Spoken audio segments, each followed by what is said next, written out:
Again, thank you so much for being here. Dozuki Workshop Series Season 2. Today's presentation, Episode 1, 2015, is Goodyear's Guide to Lean Product Development.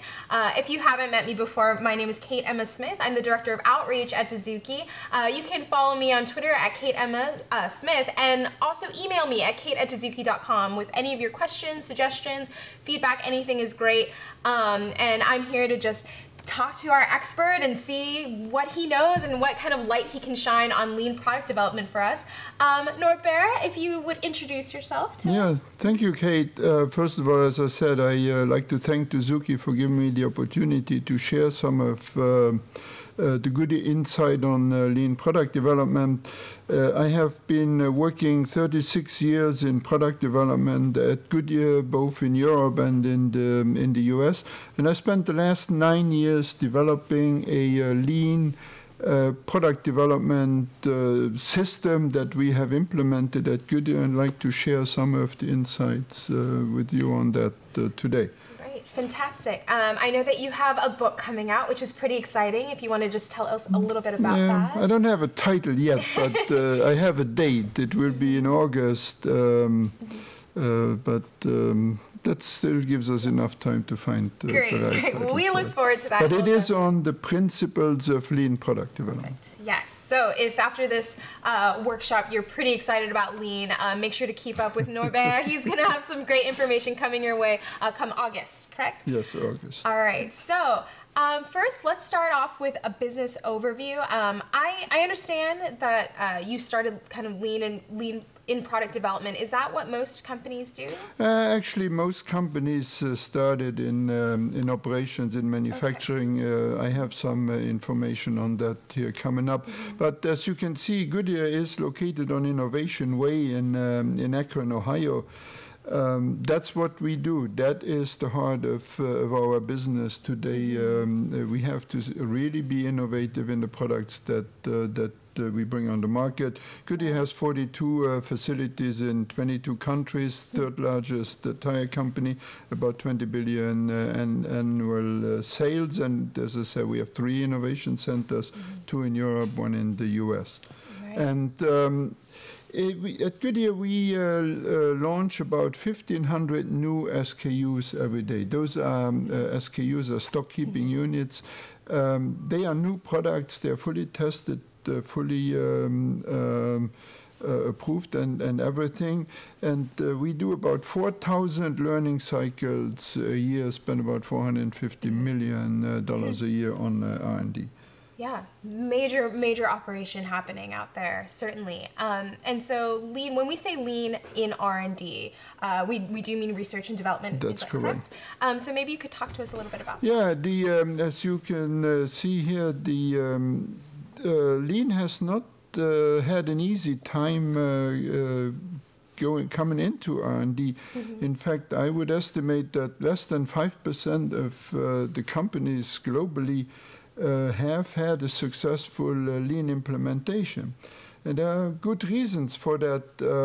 One of them is, of course, the work is hard to see. You walk in a plant, you see materials. You walk in an R&D operation, and all you see is people sitting in front of computers. It's also very hard to see the benefits, and I'm going to try to explain those today. A lot of companies made the experience that implementing lean in product development was very counterproductive because they focused on waste, and that did not work out well for them. The biggest problem is that there's good variability and bad variability in R&D. Of course, you can eliminate the bad variability, but there is some good variability. You do run experiments, and a lot of these experiments fail, and you cannot write that off as waste, because you learned something while you're doing that. And also a big challenge was the lack of a good benchmark. Nobody handed us a recipe and saying, hey, this is what we recommend you do. We really had to come up on our own. Definitely. So the current state of R&D then is there's a lot going on from product life cycles, cycle time rating, all these things. Maybe things have changed. The environment in R&D, as you can see, the product life cycles are getting shorter and shorter and shorter, which means you have to develop a lot more product, launch a lot more product, and you can see there the throughput curve, how that happened at Goodyear. We run 3 to 4 times more learning cycles today to create the products, which of course reduce the cycle time. Our cycle times are only a fraction today of what they used to be 10 years ago. And of course safety is a big concern to most companies. This is personal safety. Our mandate when we started Lean from our leadership was there cannot be any drop in safety and there cannot be any adverse effect on our product quality. And as you can see here, that hasn't happened. But the bottom right corner there, that's really the key chart here. We had to do all this without any additional money. You can see there the spending at Goodyear in R&D went up a little bit, but less than needed for adjustments for inflation. So there is a new game, and this cannot be business as usual. So for the cannot be business as usual, for the typical R&D value stream, perhaps you can shed some light. Yeah, well, R&D is just part of the whole value stream. I show you here from a new idea all the way up to collecting cash. And it is not enough to worry about the R&D piece. You have to worry about the whole value stream from the beginning of an idea all the way until you can and the beginning is cash. That we have there, the beginning, I guess the beginning and the end. What are the two points that? Well, yeah, it is really, you have to look at it from somebody has an idea for a new product until the product is all launched, manufactured at the right quality, and until you can collect the cash. Great. And so direct cost of business, that's something that certainly a lot of people do care about.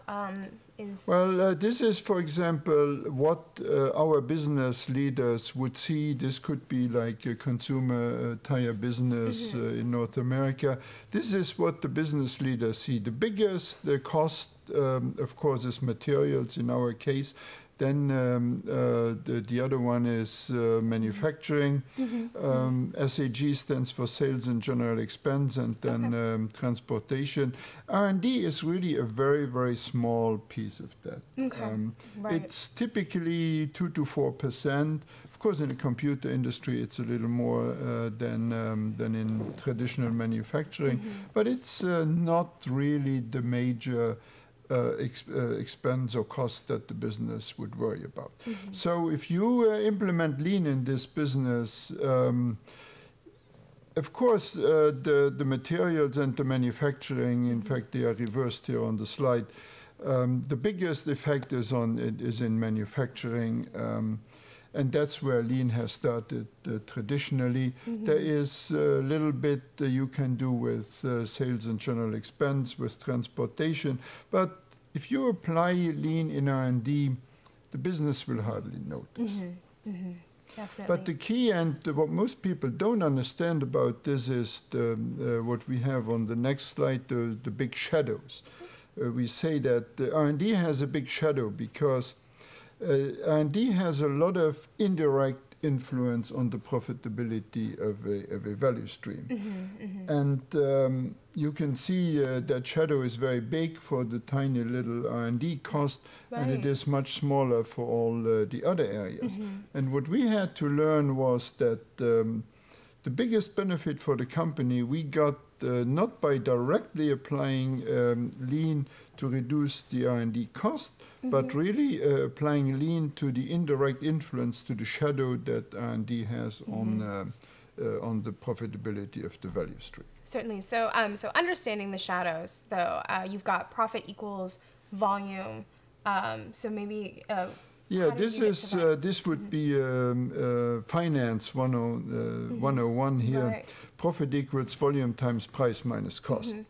Of course, the cost was the first big focus on lean, and that's why in manufacturing most people implemented lean in manufacturing. As I mentioned before, the direct cost of R&D is only a few percent, so there was never a real initiative to use lean to drive down the direct cost. But if you could scoot on to the next slide here. R&D really decides 70% of the product cost, and that's what we had to understand, and that's why we had to focus lean in that area. It, for example, R&D specifies the material, designs the product. Right. And then let me show you here how we found out that we can use lean thinking even to drive the volume and to drive the price. On this chart, you can see the lower line there. That would be a typical curve for a product in the market. The price is shown in function of the time. Okay. So if you have a new product on the market, after a certain amount of time, the price starts to erode. Your competition has now a better product, and new technology has become available, and that's the time when you have to have your new product on the market. So you can see the upper line there, that would be the optimum time to launch your new product. And then of course that product will go through a similar curve. And what you can see here with the arrow, that's the difference between having to sell your old product or having a new product. Okay. And that is a lot of money to a business. And unfortunately, that window there moves in time. It moves, normally it moves up, making you be faster and making you have more new products coming out on a faster timeline. So if you add up all that money that the business, that revenue that the business loses for not having your product on time, that can be millions of dollars a month. And understanding that dynamics, or the understanding really the cost of time here is what is very important if you want to implement lean in product development. Right. And is this what you were doing, or how, in terms of your work at Goodyear? I guess, is this what you focused on? Or? Yeah, that is what we focused on. That's where we focused on with our implementation of lean. And I can show you on the next slide a little bit more the order of magnitude here. That little sliver that you, first of all, time 0 here, that's the right time to launch a new product. Okay. And then I show about 7 months, missing this launch by 7 months. So for example, you can see that little sliver, that would be a 10% cost saving in R&D. That would be money that we would save the business by having a more efficient R&D process. Now on the next one, you can see here, this is the revenue that the business misses for being late with the launch of a new product. Okay. You can see every month, and it accumulates, and I can show it here over 7 months. And now this bar is a cost opportunity. For example, that there's a new raw material that is available to us, and it's at a much lower cost. But it used to take us about 2 years to develop that new raw material so we could use it in a product. And you can see that there's a lot of money that's lost to the business. Certainly. If you are slow in that process. Yes. So we really had to understand the cost of time and apply lean to become more agile and to become much, much faster. Definitely. So I guess the next question would be is about managing R&D, certainly. That's right. You have to think a little different about R&D today, and there are 3 key points. First of all, you have to understand that the purpose of research and development is to develop profitable value streams and reusable knowledge. And then the second one that we had to understand is the research and development is an investment, not a cost. You need a return on, and that return you can have by helping the business make money. And what we did at Goodyear, any savings from, we eliminated a lot of waste in our processes, but the savings from was all reinvested back into the process to become faster and to become more efficient. Certainly. So step one then would be more work with a flat budget. That's correct. Most people are not willing to spend a lot more money in R&D. So you have to figure out how you can do more faster cycles, more product with the same amount of money. And we used Lean to become a little bit more efficient, and that efficiency was used to develop a better process. Today we do about 2 to 3 times the amount of R&D work with the same resources than we did 10 years ago. Definitely. Yeah, you can definitely see from 2005 steady change, certainly. Oh, yeah. Certainly. So then organization? Yeah, the second big step was to look at the organization. And I show R&D here as a silo. R&D used to focus on developing knowledge, and that was the right thing. But that knowledge, sometimes we didn't worry about what happened to it. And all the metrics, all the performance drivers were geared at how good we were in developing knowledge in R&D. But today we had to learn that we also have to manage, learn how to manage projects across these different silos. Because you can see here R&D, manufacturing, sales, and distribution. So today we have what we call a matrix organization, where we manage the knowledge in those organizations, but then manage the projects that launch the new product as efficiently and as we can to move across all these organizations. And the next slide shows this is our matrix that we use at Goodyear. But then also management had to change a little bit. And if you move on here, we had to empower our teams a lot more. We were now working much, much faster. There is no way of having the levels of controls that we used to have. But then also management had to change into a role where rather than telling people what to do, they are in a role now where it's more supporting, it's more mentoring, coaching the people, and also focusing more on the processes, make sure the processes are right. Definitely. So you do have the third step, which sub-steps, 5 steps to getting lean. So perhaps we can chat a little bit about that. The first one, you've talked about it, specifying value. This is your first kind of starting point. A lot of people go about lean in product development by reducing cost. And we've already shown that that may not be the most effective one. So we focused on, and actually I have to quote Jim Womack here, in 1994, Jim Womack wrote a book on lean, and he actually had this one already. So this is nothing really new. But we were leading in lean now with specify the value for the customer. But then also looking at if you could always give the customer value by giving them products for free, but of course that is not in interest of the company. So specifying value, but also look at the profitability of your product. And then the second step is to focus on the value stream, the complete value stream, not just what R&D does, but how R&D influences the whole value stream. Right. Absolutely, and then creating flow. That's the next step, flow and stability, and then implementing pull. And last but not least, work to perfection, Kaizen, continuous improvement.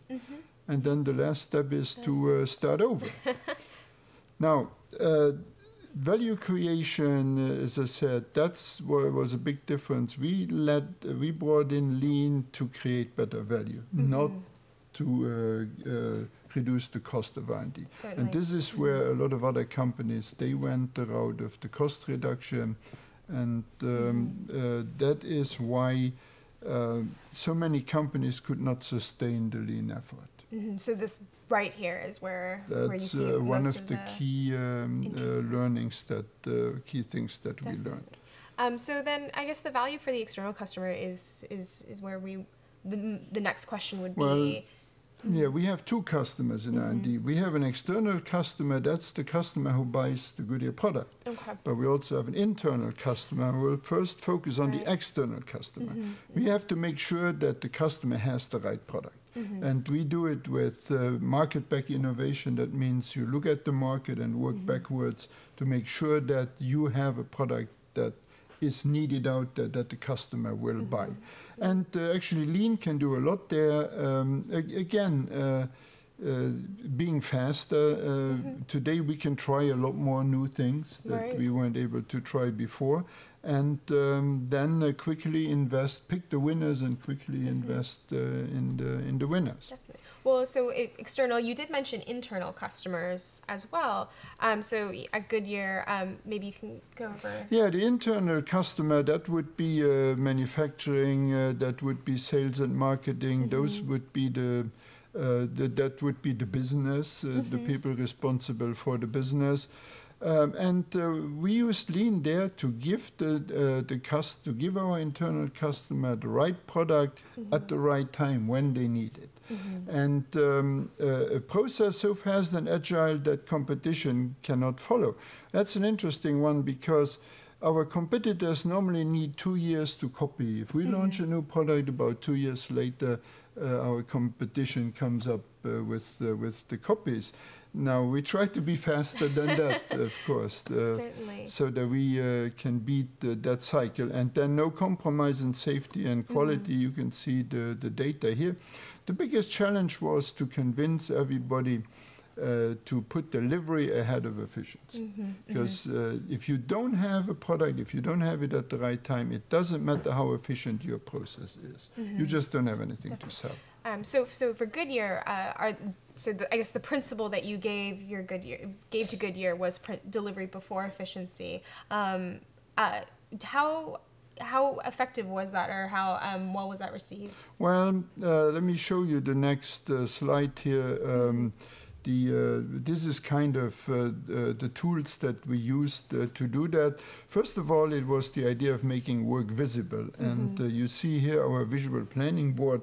We plan all our development work.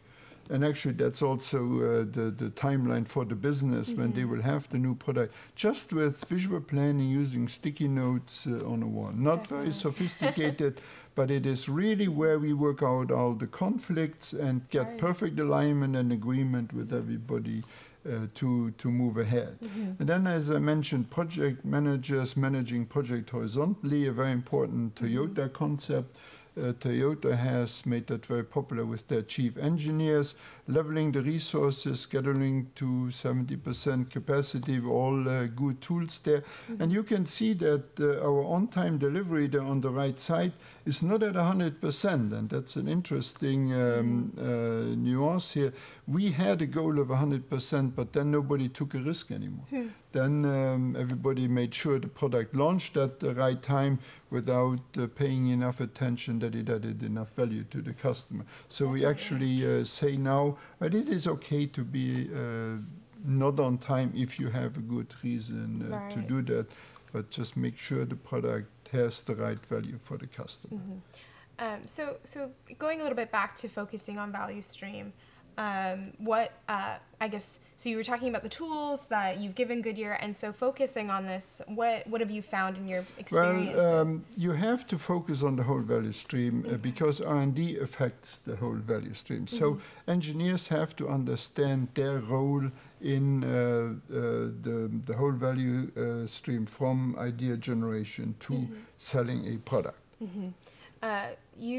so I guess, so before being lean, you tell us that focus on the performance of a function. Now, what do you mean by the... That means R&D try to focus on being a good R&D organization, being an efficient R&D organization, but we did not worry too much about where the product went after R&D was finished with it. For example, we did not pay a lot of attention to whether manufacturing could efficiently produce that product. Right. And today, everybody involved in the value stream is concerned about, can we make money on that product? So it's not good enough that R&D invents this great new tire and that nobody can produce. R&D has to worry about that the tire can be produced efficiently and can be sold with a profit. And how that would happen is you have highlighted collaboration, which we love collaboration here. So, well, we define collaboration as we all work together to make money. We do not focus on, it doesn't matter how good R&D is and how good manufacturing is and how good sales is. It only matters that they collaborate, work together, and just focus on what's most important for the company. Not worry about what's most important for R&D, but worry about what is the most important for the company. Certainly. And we were talking earlier, you had a really great example involving a hospital that you... Yeah, that is an interesting case. I broke my leg last year and had to have major surgery, and in the hospital waiting for my surgery to happen. And it got postponed a few times during the day, and then all of a sudden it got moved up. And they told me, okay, we'll call transportation to take you downstairs. Oh, gosh. So obviously they were ready for me downstairs in the operating room. But then it took about a half hour, and transportation had still not shown up to get me downstairs, and so eventually the surgeon sent the operating room nurses to bring me downstairs. So when I arrived downstairs, I noticed the surgeon was waiting, the operating room was waiting, the anesthesiologists were waiting. And I asked the doctor later, and he said, yeah, that's happened several times a day. And I was wondering about that now. Lean thinking, here is a very minor contributor to that value stream.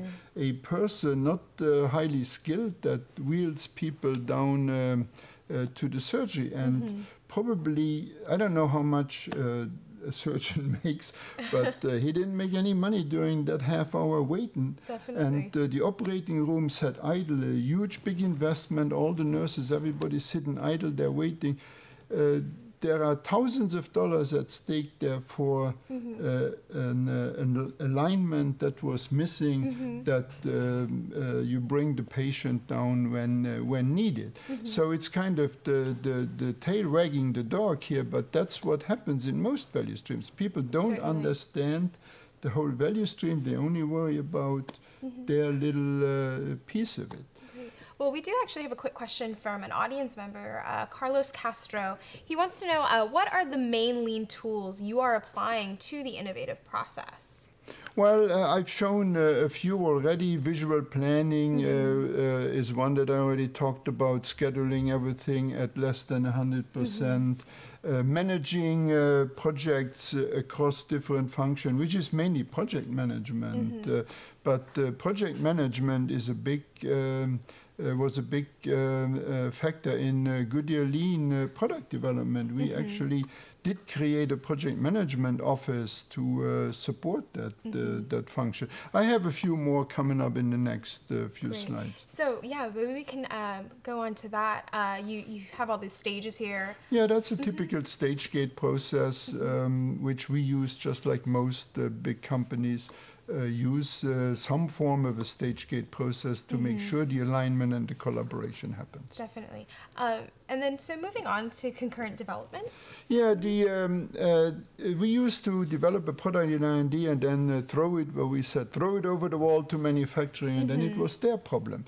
But today, as you can see, first of all, we start everything as late as possible, another lean principle that we apply to product development. But then manufacturing starts working on that product at the same time R&D starts working on it. That way, In dark, here are the times that the project actually moves forward. You can see that there are that manufacturing already works on that product, trying to make sure that they can manufacture it from the same time that R&D starts on that project. And then you can see the launch here. Of course, manufacturing has the biggest piece after the launch, but R&D stays involved with that product after the launch. Right. So if there are issues that are coming up in the marketplace that we hadn't known before, they are ready to step in and address those. Definitely. And I see that you have right there, ready before the launch.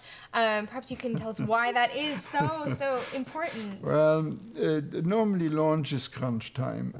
It always creeps up on you, and all of a sudden everybody's ready. The advertisements are printed, but stuff happens in an R&D environment. Not everything goes to plan. You have setbacks, and normally you handled those. You launched the product and then went on and did all the adjustments that you had to do. We don't do any of those anymore. We give ourselves enough buffer time. We are fast enough to give ourselves enough buffer time now that all issues are resolved before we launch the product. Absolutely. So I guess in the next, we come back to creating flow and stability. Yeah, that again in Jim Womack's thinking, and that is still the right thinking today. The next step is to create the flow and the alignment. A good example for that is I like to use is a relay race. You know, in the Olympics or whatever, they hand over that baton. And alignment means the person who receives that baton is actually ready to receive the baton.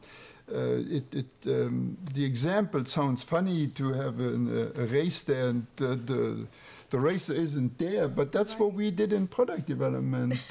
One function was ready with the product and the other one not even close, and then the project waited. Now today we focus on that. There is everybody is ready when the baton arrives to take the baton and run with it. And the leveling of the resources, again, you don't see two runners there running with the same baton. One is enough, okay? But it's not a half one either. It is one full runner ready to go. That's what I mean with the alignment and the leveling. Definitely. And then, of course, eliminate waste. Typical waste is waiting and many other ones. There is not a lot of inventory in product development, but our equivalent of inventory is work in progress. We have all these projects that wait somewhere in the process, and we pretty much eliminated most of those. So on one side is creating flow, and we also have creating speed. That's correct. And so we found out at Goodyear that if you spend time and resources to become faster, you become more efficient at the same time, because you eliminate a lot of waste while you try to get faster, so you become more efficient at the same time. And there are a few principles, focusing on the critical path, managing your knowledge correctly, and watch the work in progress, overlapping the task. I show you some examples of that on the next slides. The very big one here, and that's where Goodyear invested a lot of money and time over the years, is the knowledge that we have. Over the last 20, 30 years, Goodyear spent billions of dollars in product development. That money was invested well because what we learned, we put in computer modeling. And we can today predict the tire performance.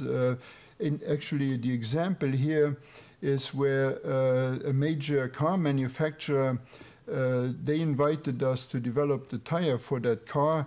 And all they had was a computer model. They had never built a prototype. The car didn't exist. And we took that virtual model and developed the tire completely on the computer virtually. And we actually had the company approved the tire before they even had a prototype or before we ever made a tire. So then, of course, when the prototypes became available, we did a little validation and a little tuning. But the idea is that we were able to completely develop this product virtually. Okay, interesting. And so the tasks, though, were... Yeah, this is another example how if you want to become faster, this is a good way to do it. You overlap the tasks as much as you can, and the way we do this, we have all the experts get together in a kickoff meeting. Now everybody knows what everybody does and when they deliver it, and that way we don't have to wait. We release things on a daily basis. We don't have to wait until everything is completed until we can release it. And I've already shown you the results that we gained by becoming faster. Those are the most important tools that we used to do that. Certainly. And then next on our list would be influencing pull. Yeah, if you go to the next slide, I don't want to spend much time on explaining the theory there, but let's use the airplane as an example. An airplane, if you go to Chicago, if you go to Boston these days, the planes are circling, used to circle, waiting when bad weather hit the airport. Yeah. The planes would circle until the queues were getting smaller, and then they became permission to land.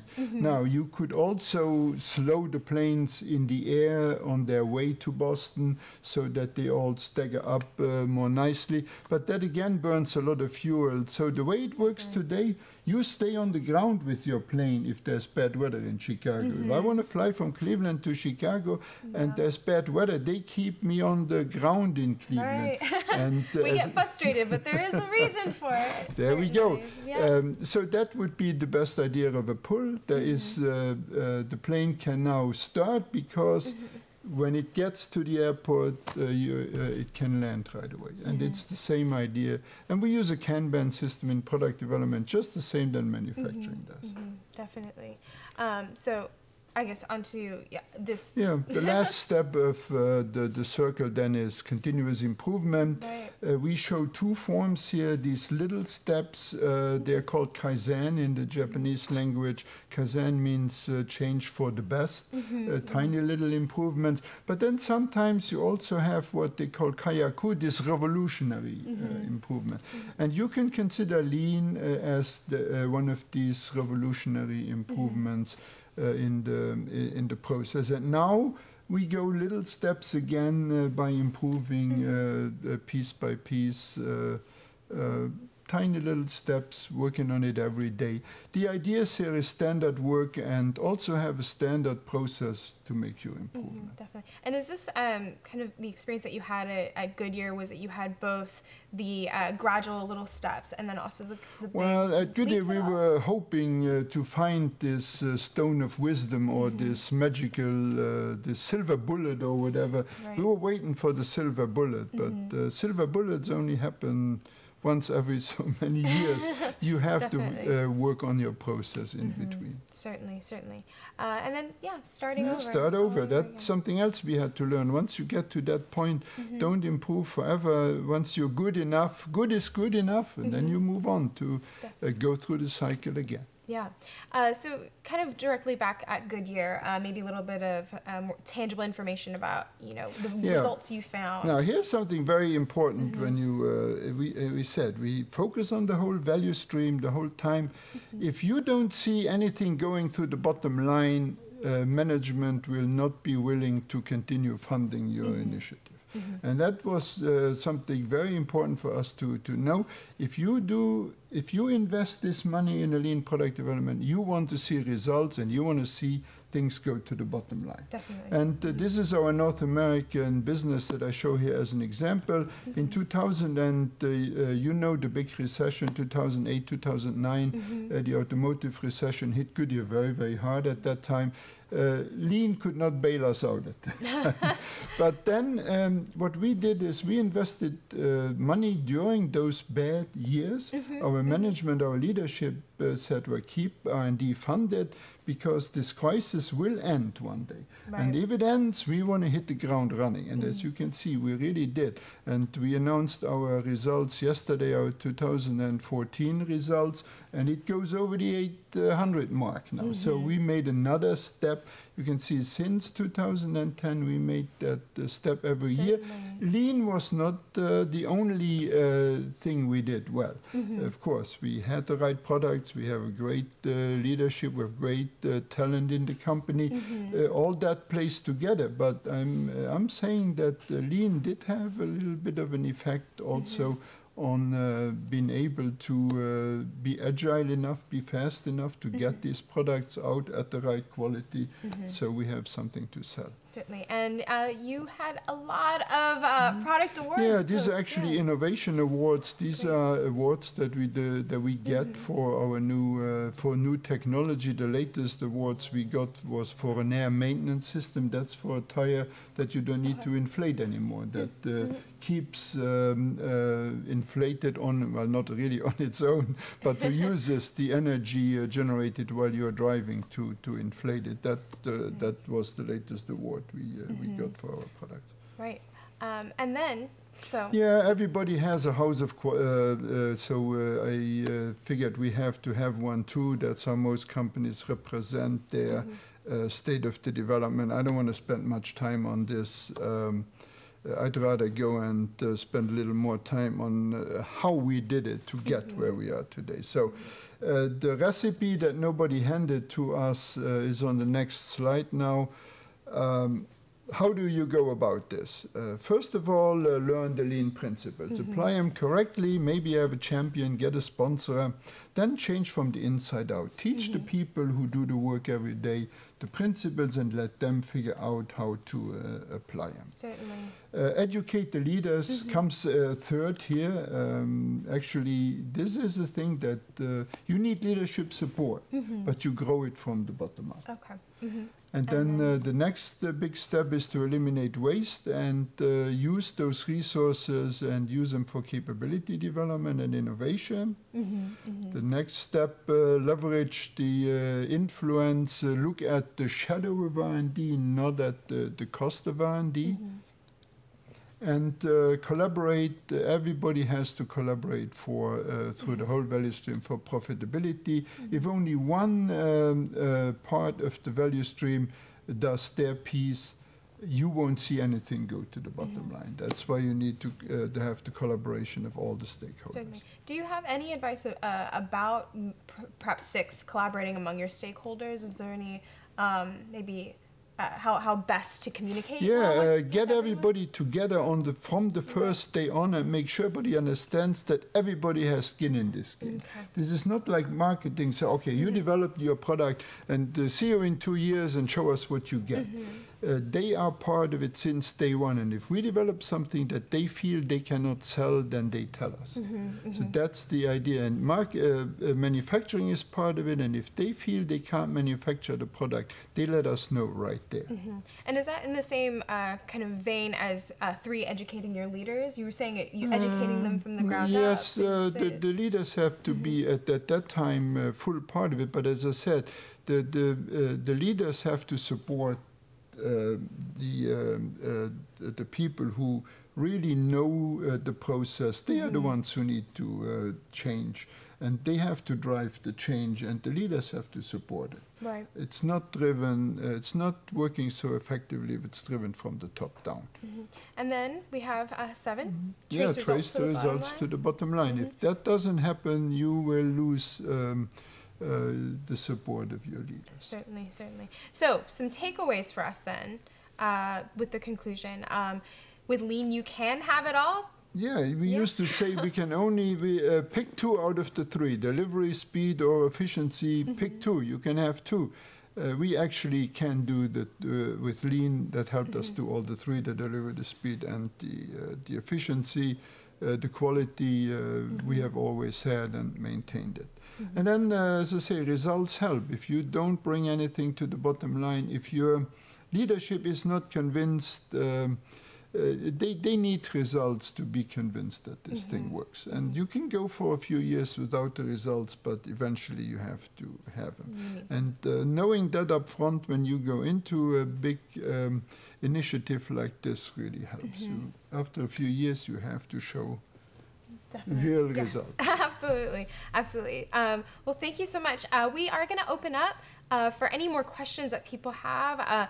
We do have a Q&A portion. If you haven't seen it in the GoToWebinar field, there's a section where you can type out all of our questions, and we can ask Norbert any other things that you maybe weren't covered or you need clarified.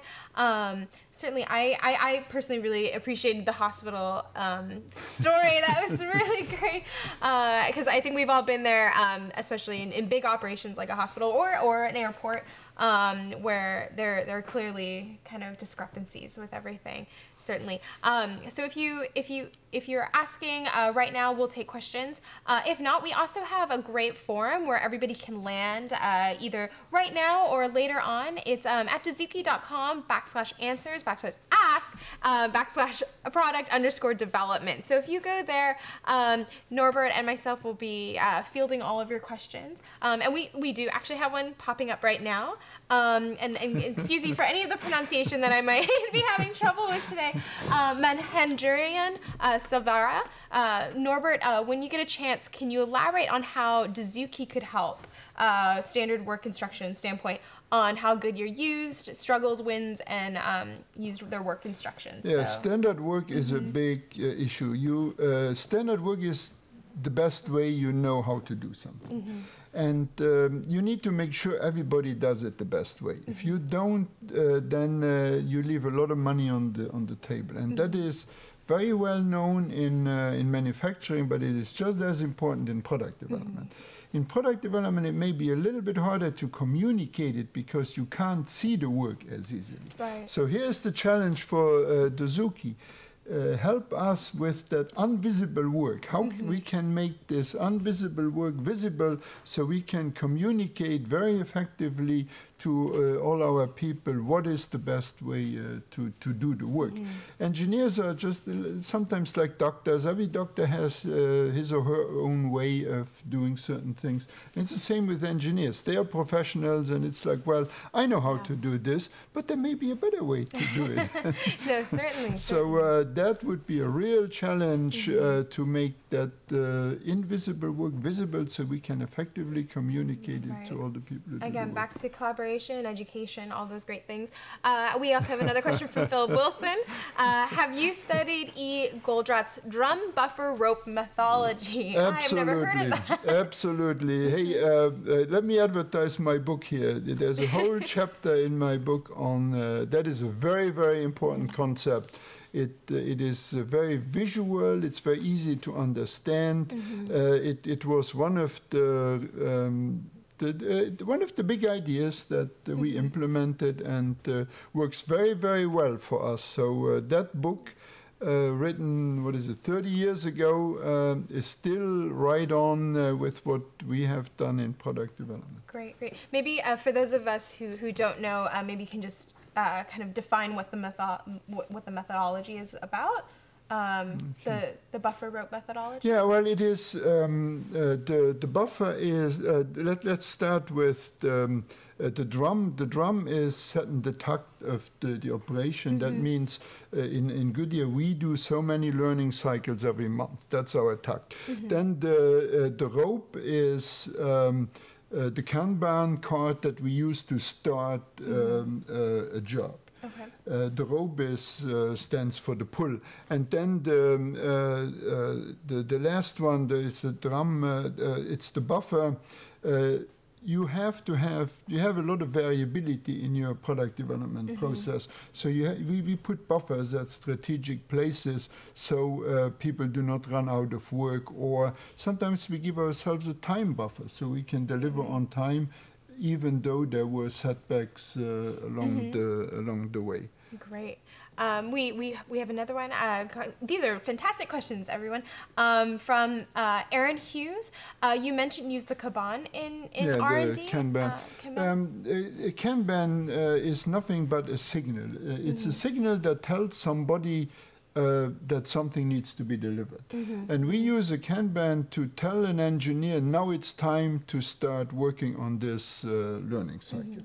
We use it because we do not want to start too early. Because if we want to start too early, we don't know enough yet.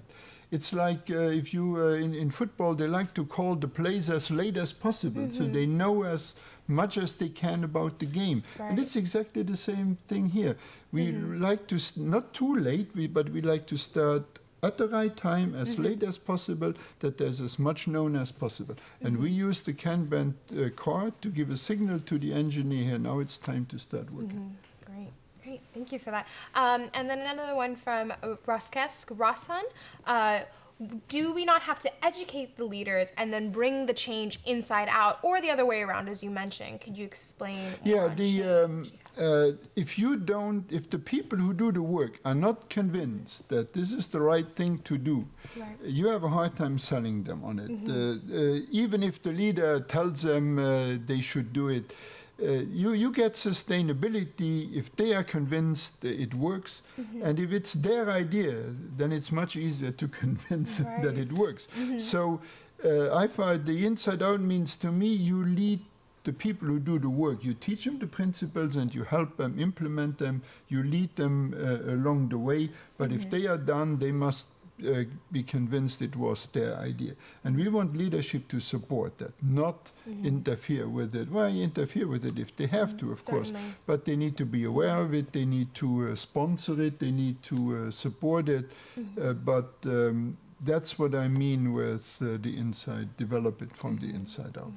Great, great, thank you. And then John Pepin, where did the idea for visual project management come from? Well, that idea is actually not new.